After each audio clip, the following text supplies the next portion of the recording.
Hello, welcome to Old Municipal Library's 12 Days of Christmas. I'm Carol Ann and I'm here by the fireplace at the library and I'd like to read a book to you.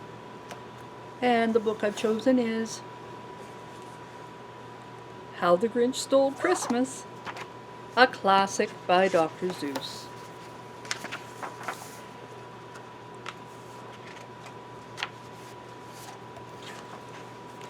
Every Who down in Whoville liked Christmas a lot. But the Grinch, who lived just north of Whoville, did not. The Grinch hated Christmas, the whole Christmas season. Now please don't ask why, no one quite knows the reason.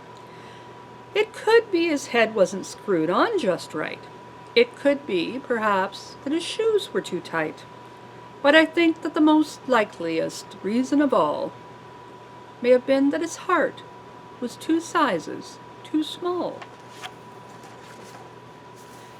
But whatever the reason, his heart or his shoes, he stood there on Christmas Eve hating the Whos, staring down from his cave with a sour, grinchy frown at the warm lighted windows below in their town. For he knew every Who down in Whoville beneath was busy now hanging a mistletoe wreath. And they're hanging their stockings, he snarled with a sneer. Tomorrow's Christmas, it's practically here. Then he growled, with his Grinch fingers nervously drumming, I must find some way to stop Christmas from coming. For tomorrow he knew. All the Who girls and boys would wake bright and early, they'd rush for their toys, and then, oh the noise, oh the noise, noise, noise, noise. That's one thing he hated, the noise, noise, noise, noise. Then the Whos, young and old, would sit down to a feast, and they'd feast, and they'd feast, and they'd feast, feast, feast, feast. They would feast on Who pudding and rare Who roast beef, which was something the Grinch couldn't stand in the least. And then they'd do something he liked least of all. Every Who down in Whoville, the tall and the small, would stand close together with Christmas bells ringing. They'd stand hand in hand, and the Whos would start singing. They'd sing, and they'd sing, and they'd sing, sing, sing, sing. And the more the Grinch thought of this Who Christmas sing, the more the Grinch thought, I must stop this whole thing. Why, for 53 years I've put up with it now. I must stop this Christmas from coming. But how? Then he got an idea, an awful idea. The Grinch got a wonderful, awful idea. I know just what to do. The Grinch laughed in his throat, and he made a quick Santa Claus hat and a coat, and he chuckled and clucked. What a great Grinchy trick! With this coat and this hat I look just like Saint Nick. All I need is a reindeer. The Grinch looked around, but since reindeer are scarce, there was none to be found. Did that stop old Grinch? No. The Grinch simply said, if I can't find a reindeer, I'll make one instead. So he called his dog Max. Then he took some red thread and he tied a big horn on the top of his head.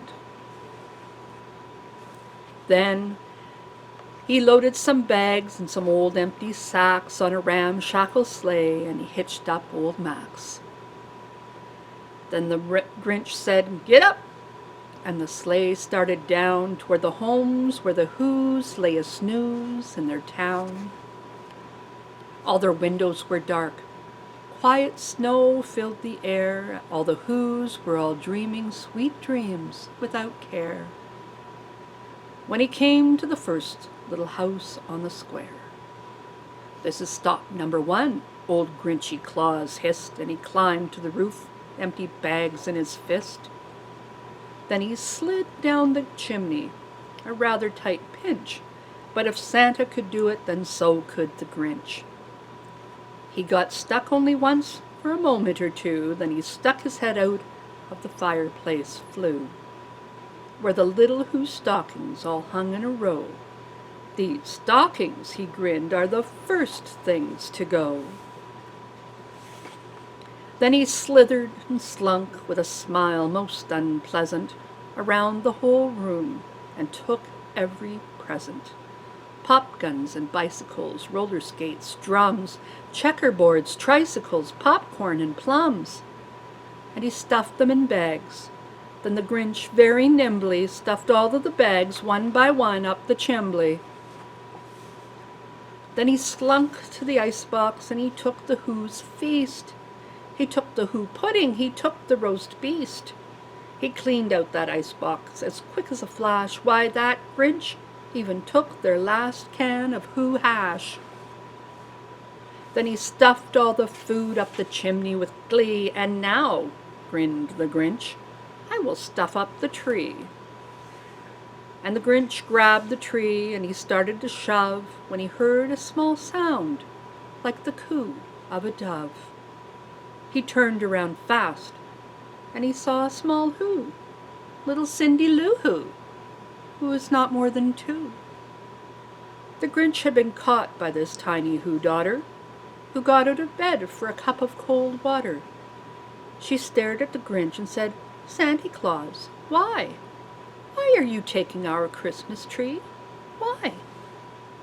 But you know, that old Grinch was so smart and so slick, he thought up a lie, and he thought it up quick.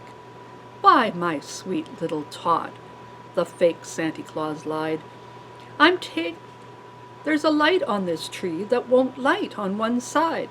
So I'm taking it home to my workshop, my dear. I'll fix it up there, then I'll bring it back here." And his fib fooled the child.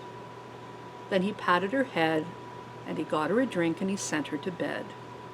And when Cindy Lou Who went to bed with her cup, he went to the chimney and stuffed the tree up. And the last thing he took was the log for their fire. Then the last thing he took was the log for their fire. Then he went up the chimney himself, the old liar. On their walls he left nothing but hooks and some wire. And the one speck of food that he left in the house was a crumb that was even too small for a mouse. Then he did the same thing to the other Who's houses, leaving crumbs much too small for the other Who's mouses. It was 1/4 dawn, all the Who's still abed, all the Who's still a snooze, when he packed up his sled. Packed it up with their presents, the ribbons, the wrappings, the tags and the tinsel, the trimmings and trappings. 3,000 feet up the side of Mount Crumpet, he rode with his load to the tip-top to dump it. "Pooh-pooh to the Who's," he was grinchiously humming. "They're finding out now that no Christmas is coming. They're just waking up, I know just what they'll do. Their mouths will hang open a minute or two, then the Who's down in Whoville will all cry, 'Boo-hoo!'" "What a noise," grinned the Grinch, "that I simply must hear." So he paused, and the Grinch put a hand to his ear, and he did hear a sound rising over the snow.